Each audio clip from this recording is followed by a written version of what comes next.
Hello dear student, आपका स्वागत है आपके अपने YouTube channel study with Ranjit में।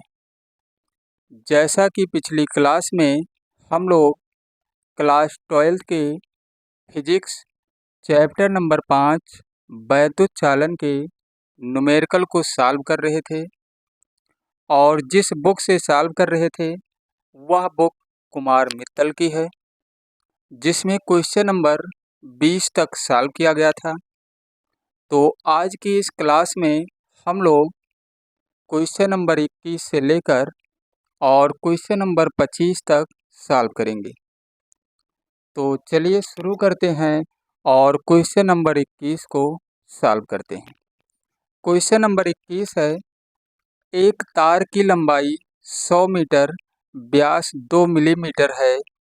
तार के पदार्थ का विशिष्ट प्रतिरोध 4.8 गुणे 10 की पावर -8 ओम मीटर है। इसी पदार्थ के समान द्रव्यमान परंतु 2 गुने व्यास के तार का प्रतिरोध क्या होगा। तो सबसे पहले हम प्रतिरोध निकाल लेंगे। प्रतिरोध कौन सा निकालेंगे? प्रतिरोध सबसे पहले हम यहाँ पे कहा गया है तार की लंबाई 100 मीटर, व्यास 2 मिलीमीटर है। तार के पदार्थ का विशिष्ट प्रतिरोध इतना दिया गया है। तो इसमें जो हमें प्रतिरोध निकालना है, हमें प्रतिरोध निकालना है इसी पदार्थ के समान द्रव्यमान परंतु 2 गुने व्यास के तार का प्रतिरोध निकालना है। तो सबसे पहले जो ये दिया गया है, ये जो व्यास दिया गया है, इसके आधार पे और ये लंबाई जो दी गई है, पहले हम प्रतिरोध निकाल लेते हैं। और प्रतिरोध निकालने के लिए हमें करना क्या है, लिखना है R बराबर रो इंटू L बटे A। इस फार्मूले की सहायता से हमें प्रतिरोध निकाल लेना है। रो का मतलब होता है विशिष्ट प्रतिरोध। तो इसका मान दिया गया है कितना, 4.8 गुणे 10 की पावर -8 लिखेंगे। 4.8 गुणे 10 की पावर -8। लंबाई यहाँ पे दी गई है 100 मीटर। एरिया यानी क्षेत्रफल का हम लिख लेंगे फार्मूला यहाँ πr²। यहाँ पे व्यास दिया गया है 2 मिलीमीटर, तो हम त्रिज्या रखेंगे 1 मिलीमीटर यानी 1 गुणे 10 की पावर क्या हो जाएगा -3। तो इसको दोबारा से लिखते हैं, 4.8 गुणे 10 की पावर -6 हो जाएगा, क्योंकि 10 की पावर 2 यहाँ बन जाएगा। और बटे में हमें लिखना है, बटे में क्या लिखना है, पाई का मान 3.14 रखना है, गुणे में आर का मान रखना है 1 गुणे 10 की पावर -3 और इसका स्क्वायर कर लेना है। क्योंकि व्यास 2 मिलीमीटर है तो हम इसको इस तरीके से 1 मिलीमीटर यानी 1 गुणे 10 की पावर -3 मीटर में रखेंगे। तो अब यहाँ पर आ जाएगा 4.8 और गुणे 10 की पावर में -6 है, बटे में हो जाएगा 3.14 और गुणे में 10 की पावर -6। -6 यहाँ भी है और -6 यहाँ, तो ये कैंसिल हो जाएगा। तो हमारा यहाँ जो आंसर आएगा 4.8, इसके नीचे क्या आएगा 4.8 और बटे में 3.14। अगर दशमलव को हटाना है तो ऊपर हमें 480 करना पड़ेगा, ये हो जाएगा 480 और बटे में हो जाएगा 314। क्या लिखना है, ओम लिखना है। क्या लिखना है, ओम, क्योंकि प्रतिरोध निकाला गया है। लेकिन अभी हमारा क्वेश्चन कंप्लीट नहीं हुआ है। अब कहा गया है इसी पदार्थ के समान द्रव्यमान परंतु 2 गुने व्यास के तार का प्रतिरोध। तो हम लिखेंगे क्या, माना, ऐसे लिखना है, माना इसी पदार्थ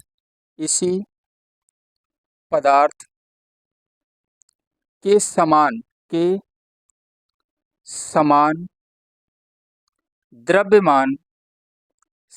द्रव्यमान परंतु, क्या लिखना है, परंतु, इसको लिखना पड़ेगा ऐसे, परंतु 2 गुने, क्या लिखना है, 2 गुने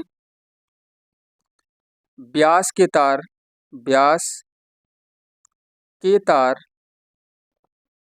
2 गुने व्यास के तार का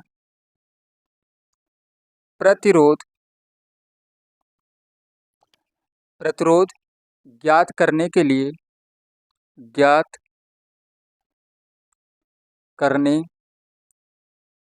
के लिए ज्ञात करने के लिए नया प्रतिरोध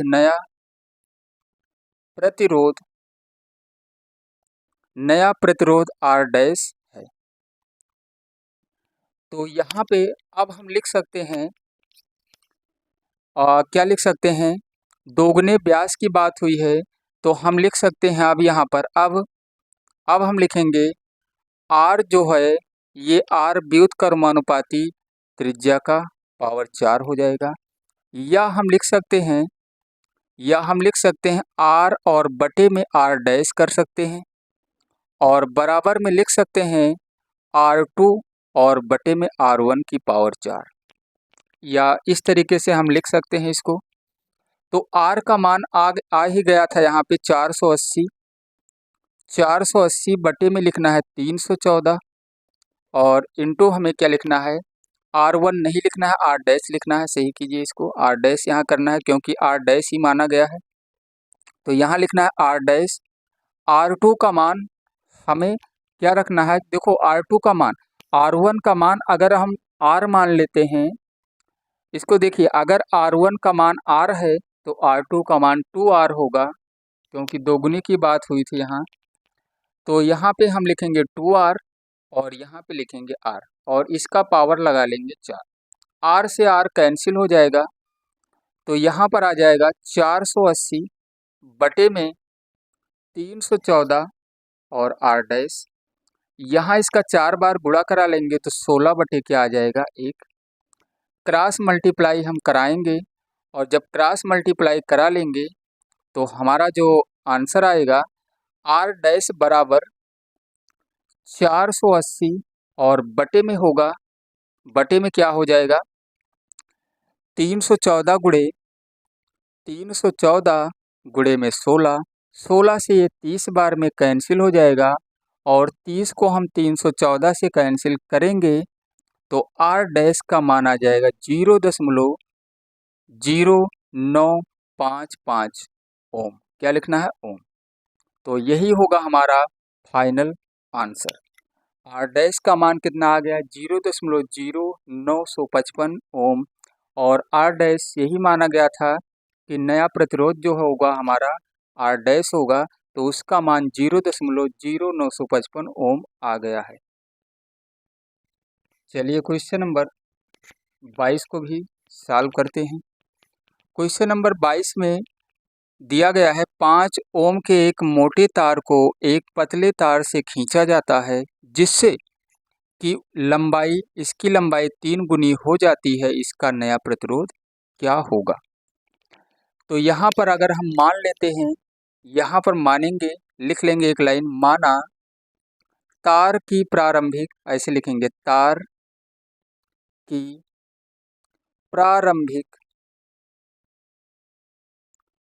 प्रारंभिक लंबाई L1 व त्रिज्या R1 है। प्रारंभिक लंबाई को L1 मान लिया गया है और त्रिज्या को R1 माना गया है, लेकिन आगे हम लिखेंगे तार को खींचने पर लंबाई L2 व त्रिज्या R2 है, ये मान लिया गया। तो अब हम लिख सकते हैं तार की प्रारंभिक जो प्रतिरोध हमारा पहले था उसको हम R1 कर सकते हैं। हम लिखेंगे R1 बराबर रो इंटू L2 और बटे में पाई R1 का स्क्वायर करेंगे, क्योंकि क्षेत्रफल का हम फार्मूला यहाँ रखेंगे। ये समीकरण 1 हो गया। इसी प्रकार R2 जब निकालेंगे तो यहाँ भी लिखेंगे यहाँ L1 लिखना था, L1 लिखना है, यहाँ L2 लिखेंगे और पाई लिखेंगे R2 का स्क्वायर। ये समीकरण हमारा 2 बन जाएगा। उसके बाद हम क्या करेंगे, समीकरण 1 को हम 2 से भाग करा लेंगे, और जब भाग कराएंगे तो आ जाएगा R1 बटे R2 बराबर में आ जाएगा रो, और यहाँ पाई कैंसिल हो जाएगा, और जब इसको हम भाग करेंगे तो यहाँ पर बचेगा L1 बचेगा और बटे में L2 बचेगा, और R2 बचेगा और बटे में R1 का होल स्क्वायर। ये हमारा हो जाएगा समीकरण 3। ये हो जाएगा समीकरण 3। अब हम क्या करेंगे, जैसा कि हम जानते हैं कि तार को अगर हम खींचेंगे तो द्रव्यमान में कोई परिवर्तन नहीं होगा, तो यहाँ पर लिख सकते हैं चूंकि तार को खींचने पर द्रव्यमान में कोई परिवर्तन, ऐसे लिखेंगे परिवर्तन नहीं होगा। इस तरीके से हम लिखेंगे कोई परिवर्तन नहीं होगा। तो इसका मतलब एक फार्मूला होता है द्रव्यमान का, क्या होता है, द्रव्यमान बराबर होता है आयतन और गुणे में होता है घनत्व। आयतन गुणे घनत्व, ये एक फार्मूला होता है। तो देखिए यहाँ पे अगर हम बराबर रखेंगे, यहाँ पर हम आयतन को हम लिख सकते हैं, आयतन को क्या लिख सकते हैं, पाई R1 का स्क्वायर इंटू L1, क्योंकि आयतन का फार्मूला बन सकता है यहाँ क्षेत्रफल गुणे लंबाई, और गुणे घनत्व है तो D रख लो। बराबर में हम क्या रखेंगे, पाई R2 का स्क्वायर और L2 और इंटू D।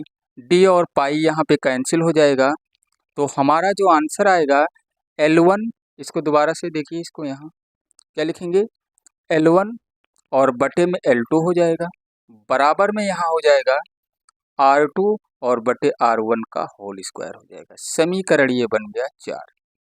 क्या बन गया, ये बन गया है समीकरण 4। अब हम क्या करेंगे, समीकरण 3 व 4 से इसको देख लीजिए, ये मान हमें यहाँ रखना है समीकरण 3 में, ठीक है। तो इसको देख लीजिए, हम लिखेंगे समीकरण, क्या लिखना है, समीकरण 3 व 4 से, इसको हम लिखेंगे ऐसे, लिखेंगे समीकरण 3 व 4 से। तो यहाँ पे करना क्या है, R1 और R2 तो हमें बटे में लिखना ही है, R1 बटे R2 बराबर L1 और L2 भी लिखना है, L1 बटे L2 भी लिख लेना है। अब समीकरण 4 को देखिए, समीकरण 4 में इतने का जो मान आया है L1 बटे L2 लिख सकते हैं, ये देखिए यहाँ पे वही तो लिखा है, तो इस यहाँ पर क्या लिख लेंगे, यहाँ पर हम लिख लेंगे क्या, गुणे में L1 और बटे में L2। तो ये हो जाएगा R1 बटे R2 और ये हो जाएगा L1 और बटे में L2 का होल स्क्वायर। ये हमारा हो जाएगा समीकरण, क्या बन जाएगा, 5। समीकरण 5 बन जाएगा। इस समीकरण को अच्छे से देख लीजिए जो समीकरण 5 बना है, क्योंकि एक फार्मूला ये बन गया है और इसकी ज़रूरत आगे क्वेश्चन में हमें पड़ेगी। जब आगे क्वेश्चन सॉल्व करेंगे इसके बाद, तो वहाँ इसकी ज़रूरत पड़ेगी। अब देखिए हमें क्या करना है, R1 का मान दिया गया है, R1 का मान 5 ओम दिया गया है, R2 हमें निकालना था, और L1 का मान हम L मान सकते हैं, और L2 का मान 3L हो जाएगा, क्योंकि 3 गुनी की बात हुई थी। तो R1 का मान 5 रख लेंगे, R2 हमें निकालना है, L1 का मान L हो जाएगा और L2 का मान 3L हो जाएगा। स्क्वायर है ये और ये कैंसिल हो जाएगा, तो 1/3 का स्क्वायर जब करेंगे तो ये आ जाएगा 5/R2 और बराबर में 1/9। अब इसको क्रॉस मल्टीप्लाई जब करा लेंगे तो हमारा आंसर आ जाएगा 45 ओम आ जाएगा, 45 ओम आ जाएगा, कितना, 45 ओम, और यही हो जाएगा आंसर इसका, यही हमारा फाइनल आंसर हो जाएगा। चलिए क्वेश्चन नंबर 23 को सॉल्व करते हैं। क्वेश्चन नंबर 23 है, एक R ओम प्रतिरोध के तार को खींचकर 3 गुनी लंबाई की जाती है। इस खींचे हुए तार को 3 बराबर लंबाई के तारों में काटकर उन्हें समांतर क्रम में जोड़ दिया जाता है। इस संयोजन का कुल प्रतिरोध क्या होगा। अभी पिछले क्वेश्चन में बताया गया था, एक समीकरण बना था, वहाँ पे एक फार्मूला बन गया था, समीकरण 5 R1 बटे R2 और बराबर L1 बटे L2 का होल स्क्वायर, वहाँ बना था अभी। तो जैसा कि हम यहाँ पे जानते हैं कि R1 का मान R दिया गया है, सेम क्वेश्चन वैसे ही है, R1 का मान R है और हमें यहाँ पे R2 निकालना पड़ेगा, R2 भी निकालना पड़ेगा और कुल प्रतिरोध भी निकालना है। तो हम R2 को कैसे लिख सकते हैं? R2 पहले निकालेंगे और R2 निकालने के बाद हम कुल प्रतिरोध निकालेंगे। R2 निकालने के लिए हमें क्या करना है? इसको निकालना है। L का मान, L1 का मान हम L मान सकते हैं और L2 का मान हम मान सकते हैं 3L। जैसे वही क्वेश्चन है, क्वेश्चन नंबर 22 की तरह। तो यहाँ पर हम लिखेंगे R1 बटे R2 और बराबर में लिखेंगे L1 बटे L2 का होल स्क्वायर। R1 का मान R है और बटे लिखेंगे R2 और L1 का मान L होगा और इसका 3L होगा। इसका स्क्वायर हो जाएगा, L और L कैंसिल हो जाएगा तो R बटे R2 हो जाएगा और यहाँ पे 1/9 हो जाएगा। तो R2 का जो मान आएगा 9R हो जाएगा। चलिए ये आ गया। तो इस खींचे हुए तार को 3 बराबर लंबाई के तारों में काट कर उन्हें समांतर क्रम में जोड़ दिया जाता है। तो समांतर क्रम में जोड़ दिया जाता है, तो अब हमें निकालना क्या है? अब हमें निकालना है कुल प्रतिरोध। ऐसे लिखेंगे संयोजन का कुल प्रतिरोध और समांतर क्रम में है। तो देखिए यहाँ पे जो हमारा प्रतिरोध आया है R2 का मान 9R आया है। तो यहाँ पे 3 बराबर लंबाई के तारों में काटा गया है, तो तीनों की लंबाई बराबर लंबाई में काटा गया है, इसका मतलब प्रतिरोध तीनों में समान ही होगा और समान होगा तो ये 9R है तो 3R 3R 3R हो जाएगा 3 बार। तो समांतर क्रम में है तो हम लिखेंगे 1/R डैश कर लेते हैं, यहाँ कुल प्रतिरोध निकालना है तो 1 हम 3R लिखेंगे और प्लस में 1 क्या लिखेंगे 3R और प्लस में लिखेंगे 1/3R, ऐसे लिखेंगे। अब देखिए जब इसको जोड़ेंगे तो 1/R डैश का मान आ जाएगा 3/3R आ जाएगा। 3 से 3 कैंसिल हो जाएगा, क्या हो जाएगा 3 से 3 कैंसिल हो जाएगा तो R डैश का मान आ जाएगा R और यही होगा हमारा आंसर इस क्वेश्चन का। चलिए क्वेश्चन नंबर 24, इसमें दिया गया है 1 किलोग्राम तांबे के एक टुकड़े को 1 मिलीमीटर मोटे तथा दूसरे टुकड़े को 2 मिलीमीटर मोटे तारों में खींचा जाता है। इन तारों के प्रतिरोधों की तुलना कीजिए। तो यहाँ पर भी हम लिखेंगे 2 टुकड़ा है यहाँ पे, तो एक टुकड़े का प्रतिरोध लिखेंगे R1। क्या लिखेंगे R1 बराबर रो इंटू L1 बटे लिख लेंगे पाई R1 का स्क्वायर। ये समीकरण हमारा 1 हो गया और जब R2 लिखेंगे तो रो इंटू L2 बटे लिखेंगे पाई, क्या लिखेंगे पाई R2 का स्क्वायर और ये हो जाएगा समीकरण 2। समीकरण 1 को हम 2 से भाग करा लेंगे और जब भाग कराएंगे तो R1 बटे हो जाएगा R2 और यहाँ पर आ जाएगा L1 बटे L2। अभी एक क्वेश्चन में सॉल्व किया गया था इस तरीके से, तो L1 बटे L2 हो जाएगा और इनटू में कर लेंगे R2 बटे R1 का स्क्वायर। ये समीकरण हमारा 3 बन जाएगा। उसके बाद जैसा कि हम जानते हैं कि द्रव्यमान बराबर होता है आयतन गुणे घनत्व। एक क्वेश्चन अभी सॉल्व किया गया है सेम इसी तरीके से, तो हम लिख सकते हैं पाई R1 का स्क्वायर और L1 और इंटू डी बराबर हम रख सकते हैं क्या पाई R2 का स्क्वायर और L2 इंटू डी। तो एक लाइन यहाँ पर लिख लेना, अभी शायद क्वेश्चन नंबर 21 में सॉल्व किया गया था इस तरीके से, तो उसको देख लेना। और उसी तरीके से क्वेश्चन नंबर 21 या 22, क्वेश्चन नंबर 22 था शायद, तो ऐसे उसको लिखा गया था कि द्रव्यमान बराबर आयतन गुणे घनत्व। उसके बाद ये चीज़ लिखा गया था तो उसको एक लाइन लिख लेना। पाई से पाई कैंसिल हो गया, डी से डी कैंसिल हो गया, L1 और बटे में हो जाएगा L2, यहाँ पे R2 और बटे में R1 का होल स्क्वायर बन जाएगा ये। ये समीकरण बन जाएगा 4। क्या बन जाएगा? समीकरण 4। अब यहाँ पे थोड़ा सा क्वेश्चन नंबर 22 में सॉल्व किया गया था कि समीकरण 3 व 4 से, तो यहाँ पे उसमें लंबाई दी गई थी, इसमें लंबाई नहीं दी गई है, तो हमें क्या रखना है? त्रिज्या को लेना है। तो हम क्या लिखेंगे? समीकरण 3 व 4 से। इतना लिखने से ये हो गया कि हम करना क्या है हमें, उसके लिए हम क्या करेंगे, एक थोड़ा सा देखिए इसको। तो हमें समीकरण 3 से R1 और बटे में R2 लिख लेना है, यही तो लिखना है। अब देखिए L1 बटे L2 है, तो L1 बटे L2 का मान यहाँ पे आया है 4 में R2 बटे R1 का होल स्क्वायर। तो हम बराबर लिखेंगे R2 बटे R1 का होल स्क्वायर, और उसके बाद भी तो यहाँ लिखा है, क्या लिखा है यहाँ पर? इंटू R2 बटे R1 का होल स्क्वायर। और जो क्वेश्चन नंबर 22 में शायद सॉल्व किया गया था, तो उसमें R2 को हटा दिया गया था, वहाँ L1 और बटे L2 लाया गया था, क्योंकि वहाँ लंबाई दी गई थी, लेकिन यहाँ लंबाई है नहीं, यहाँ त्रिज्या दी गई है। और त्रिज्या कितनी होगी? तो त्रिज्या देखिए इस क्वेश्चन में त्रिज्या दी गई है, त्रिज्या अगर दी गई है तो त्रिज्या है कितनी? चलिए हम मान रखते हैं इसका भी।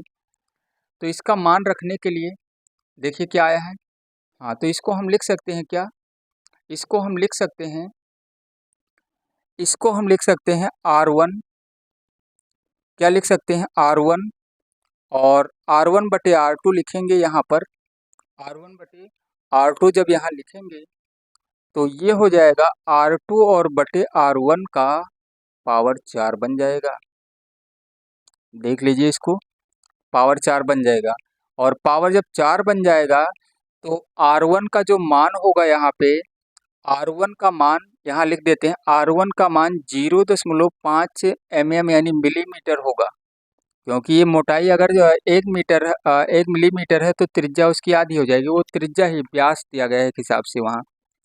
और R2 का मान यहाँ 2 है, नहीं R2 यहाँ 2 है, तो ये हो जाएगा R2 का मान 1 mm, और मिलीमीटर में ही हम मान रख लेंगे और सॉल्व कर लेंगे। R1 का मान और R2 का मान रखना ही नहीं है और ना ही दिया गया है, केवल हमें तुलना करना है, यानी रेशियो निकालना है इसका। रेशियो R2 का मान हम रखेंगे क्या? R2 का मान 1 रखेंगे, R1 का मान 0.5 रखेंगे और पावर लगाएंगे 4। इसको लिखते रहेंगे R1 बटे R2, तो दशमलव हटा के इसको 10 कर लेंगे और 5 से इसको कैंसिल करेंगे 2 बार में, तो 2 बटे कितना आ जाएगा? 2 बटे 1 और इसकी पावर 4।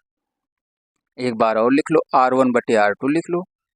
तो यहाँ पे 2 दूनी 4 यानी 4 पावर है, तो आ जाएगा 16 और बटे 1। तो ऐसे हम लिख सकते हैं R1 अनुपात R2, R1 अनुपात R2 बराबर 16 अनुपात 1। यही चीज़ हमें निकालना था, तुलना कराना है।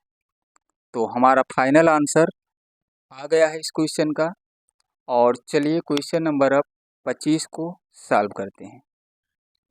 क्वेश्चन नंबर 25 आज का ये अंतिम क्वेश्चन होगा, तो चलिए इसको सॉल्व करते हैं। तांबे के समान द्रव्यमान के 2 तार ए व बी के लिए ए व बी लिए जाते हैं। तार ए की लंबाई तार बी की लंबाई से 2 गुनी है। यदि तार ए का प्रतिरोध 160 ओम हो तो तार बी का प्रतिरोध क्या होगा? जैसा कि फार्मूला हमें पता है, R1 बटे R2 और बराबर में होगा क्या? L1 बटे L2 का होल स्क्वायर। तो जैसे वहाँ पे अभी पीछे क्वेश्चन सॉल्व किया गया है, R1 बटे R2, तो R1 यहाँ पर ना करके हम लिखेंगे RA, और R2 ना लिख करके हम लिखेंगे RB। मतलब तार A का प्रतिरोध और तार B का प्रतिरोध। अब देखिए हमें L1 ना लिख करके हमें LA लिखना है, L2 अगर नहीं लिखना है तो यहाँ क्या लिखना है? LB, और क्या करना है? स्क्वायर लगाना है।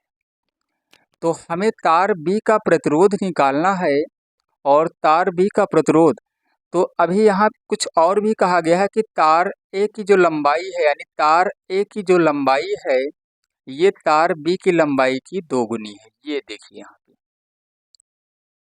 तो अब हम क्या करेंगे, उसके लिए आर ए यानी तार ए का प्रतिरोध 160 ओम दिया गया है, तो यहाँ पे रख लो 160 बटे में आर बी, यही तो हमें निकालना है, तार बी का प्रतिरोध, ये चीज निकालना है। तो अब क्या करेंगे, एल ए बराबर 2LB है, तो हम लिखेंगे 2LB यानी दूसरे तार का लंबाई और बटे में LB, और इसकी पावर 2 है, ये और ये कैंसिल हो जाएगा, तो 160 और बटे में है RB, तो ये 2/1 आएगा यहाँ, इसका मतलब 2 दूनी 4 और बटे में 1 हो जाएगा, क्रॉस मल्टीप्लाई करा लेंगे तो 4RB हो जाएगा और बराबर में 160। 4 से 160 को 40 बार में कैंसिल कर दिया गया, तो तार बी का जो प्रतिरोध आया है 40 ओम आ गया है। यही होगा हमारा आंसर, और यही तो पूछा गया था कि तार बी का प्रतिरोध ज्ञात कीजिए। तो क्वेश्चन नंबर 25 में जो आंसर हमारा आया है 40 ओम आया है। तो आज की इस क्लास में बस इतना ही, और फिर मिलते हैं अगली क्लास में।